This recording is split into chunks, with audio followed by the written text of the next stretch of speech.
प्यार की अनकही कहानी।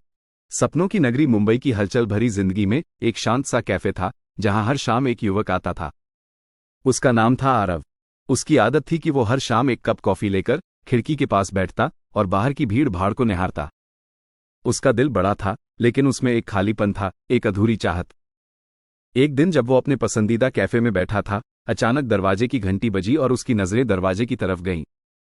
दरवाजे से एक लड़की दाखिल हुई जो शायद पहली बार उस कैफे में आई थी। उसने हल्के गुलाबी रंग की साड़ी पहनी थी, उसकी आंखों में एक अद्भुत चमक थी और मुस्कान में एक मासूमियत। वो लड़की थी अनन्या। अनन्या के आते ही कैफे की दुनिया जैसे रुक सी गई। आरव की आंखें उसकी तरफ से हट ही नहीं रही थी। उसने धीरे से अपनी किताब बंद की और उसे एकटक देखता रहा। अनन्या ने एक कोने की टेबल चुनी और बैठ गई। उसने भी एक कॉफी ऑर्डर की और किताब निकालकर पढ़ने लगी। आरव ने पहली बार अपने दिल की धड़कनों को इतने करीब से महसूस किया। आरव ने उस दिन पहली बार हिम्मत जुटाई और अनन्या के पास जाकर बात करने की कोशिश की। क्या मैं यहां बैठ सकता हूं? उसने हल्के से पूछा। अनन्या ने मुस्कुराकर कहा, बिल्कुल, क्यों नहीं। दोनों के बीच बातों का सिलसिला शुरू हुआ। पहली बार में ही दोनों को ऐसा महसूस हुआ जैसे वो एक दूसरे को सालों से जानते हों। आरव की गंभीरता और अनन्या की सरलता दोनों एक दूसरे के दिल को छू गई। दिन बीतते गए और कैफे में उनकी मुलाकातें नियमित होने लगी। दोनों की बातचीत अब छोटी छोटी चीजों से बढ़कर बड़े सपनों और चाहतों पर पहुंच चुकी थी। एक दिन आरव ने अपने दिल की बात कह दी, अनन्या, तुम्हारे बिना ये जिंदगी अधूरी सी लगती है। क्या तुम मेरी जिंदगी का हिस्सा बनोगी? अनन्या के चेहरे पर एक प्यारी सी मुस्कान आई, उसकी आंखों में हल्का सा आंसू भी था। उसने आरव का हाथ थामा और कहा, तुम्हारे साथ बिताए हर पल ने मुझे यह एहसास कराया है कि प्यार सिर्फ कहने की चीज नहीं, बल्कि महसूस करने की चीज है।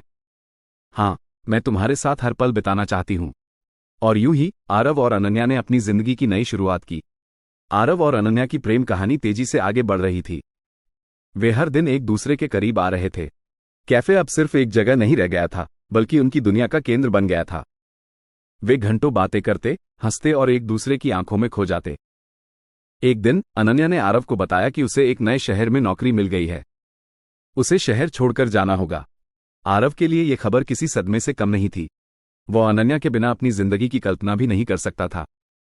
अनन्या ने आरव को गले लगाते हुए कहा, मुझे पता है यह फैसला लेना बहुत मुश्किल है, लेकिन मुझे यह मौका नहीं गंवाना है। मैं तुम्हें कभी नहीं भूलूंगी।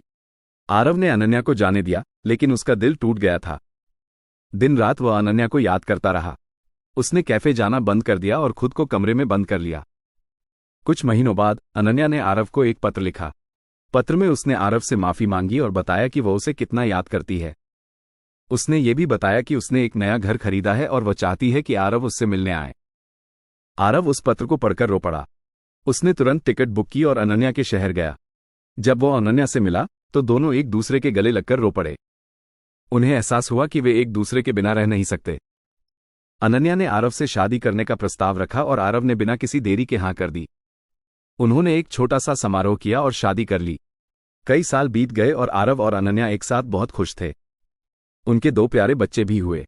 वे हर पल को एक दूसरे के साथ बिताना पसंद करते थे। कैफे में बैठकर आरव अक्सर उस दिन को याद करता था जब वह पहली बार अनन्या से मिला था। उसे लगता था कि यह सब एक सपने जैसा है। आरव और अनन्या की शादीशुदा जिंदगी बेहद खूबसूरत चल रही थी, लेकिन जैसे ही वे अपने नए घर में शिफ्ट हुए, उन्हें एक नई चुनौती का सामना करना पड़ा। अनन्या के पिता, जो हमेशा उनके रिश्ते के खिलाफ रहे थे, अब एक बार फिर सामने आए। अनन्या के पिता ने आरव के व्यवसाय को बर्बाद करने की साजिश रची। उन्होंने आरव के पार्टनर को रिश्वत दी और उसे आरव के खिलाफ कर दिया। आरव के व्यवसाय में भारी नुकसान हुआ और वह आर्थिक तंगी में आ गया। अनन्या ने आरव का पूरा साथ दिया। उसने अपनी नौकरी छोड़कर आरव के व्यवसाय को संभालने में उसकी मदद की। दोनों ने मिलकर कड़ी मेहनत की और धीरे धीरे व्यवसाय को पटरी पर लाने में कामयाब रहे। लेकिन इस दौरान अनन्या की सेहत बिगड़ने लगी। उसे एक गंभीर बीमारी हो गई। डॉक्टरों ने कहा कि उसके इलाज के लिए बहुत पैसे लगेंगे। आरव के पास इतने पैसे नहीं थे। वह बहुत परेशान हो गया। तभी अनन्या के पिता को अपनी गलती का एहसास हुआ। उन्होंने आरव से माफी मांगी और उसे आर्थिक मदद की। आरव ने अनन्या के इलाज के लिए पैसे जुटा लिए और अनन्या जल्द ही ठीक हो गई। आरव और अनन्या ने इस मुश्किल दौर में एक दूसरे का साथ दिया और भी मजबूत हो गए। उन्होंने सीखा कि प्यार किसी भी मुश्किल परिस्थिति का सामना करने की ताकत देता है। आरव और अनन्या की जिंदगी में एक नया अध्याय शुरू हुआ। अनन्या के स्वास्थ्य में पूरी तरह से सुधार हो जाने के बाद उन्होंने एक साथ मिलकर एक नया व्यवसाय शुरू करने का फैसला किया। अनन्या, जो हमेशा से लेखन में रुचि रखती थी, उसने एक बच्चों की किताबें लिखने वाली कंपनी शुरू की। आरव, जो व्यवसाय में अनुभवी हो चुका था, उसने अनन्या की कंपनी को बढ़ावा देने में उसकी मदद की। अनन्या की लिखी किताबें बच्चों को बहुत पसंद आईं और जल्द ही उनकी किताबें देश भर में मशहूर हो गईं। आरव और अनन्या ने अपनी कंपनी को और बड़ा करने के लिए कई नए प्रोजेक्ट शुरू किए। उन्होंने एक ऑनलाइन स्टोर भी शुरू किया जहां से लोग उनकी किताबें खरीद सकते थे। अपनी सफलता के साथ साथ आरव और अनन्या ने हमेशा समाज सेवा के कार्यों में भी योगदान दिया। उन्होंने एक अनाथालय को गोद लिया और वहां के बच्चों की देखभाल करने लगे। उन्होंने कई गरीब बच्चों को शिक्षा भी दी। आरव और अनन्या की कहानी एक प्रेरणादायक कहानी है। ये कहानी हमें बताती है कि अगर हम कड़ी मेहनत करें और एक दूसरे का साथ दें तो हम अपनी जिंदगी में कुछ भी हासिल कर सकते हैं। आरव और अनन्या की सफलता की कहानी देश भर में फैल गई। वे एक प्रेरणा बन गए, खासकर युवा उद्यमियों के लिए। उनकी किताबें स्कूलों में पढ़ाई जाने लगीं और उन्हें कई पुरस्कारों से सम्मानित किया गया। अपनी सफलता के शिखर पर पहुंचकर भी आरव और अनन्या अपनी जड़ों को नहीं भूले। उन्होंने एक बड़ा सा फाउंडेशन बनाया जिसका उद्देश्य गरीब बच्चों को शिक्षा प्रदान करना था। उन्होंने अपने फाउंडेशन के माध्यम से कई स्कूलों और अस्पतालों का निर्माण करवाया। एक दिन आरव और अनन्या एक गांव में गए जहां उन्होंने एक छोटा सा स्कूल बनाया था। वहां उन्होंने बच्चों से बात की और उन्हें प्रेरित किया। बच्चों ने आरव और अनन्या से पूछा, आप इतने सफल कैसे हुए? आरव मुस्कुराकर बोला, हमने कभी हार नहीं मानी। हमने हमेशा एक दूसरे का साथ दिया और हमने अपने सपनों को पूरा करने के लिए कड़ी मेहनत की। अनन्या ने कहा, सफलता का असली मजा तभी आता है जब आप दूसरों की मदद कर सकते हैं। आरव और अनन्या की कहानी एक प्रेरणादायक कहानी है जो हमें बताती है कि अगर हम कड़ी मेहनत करें और एक दूसरे का साथ दें तो हम अपनी जिंदगी में कुछ भी हासिल कर सकते हैं।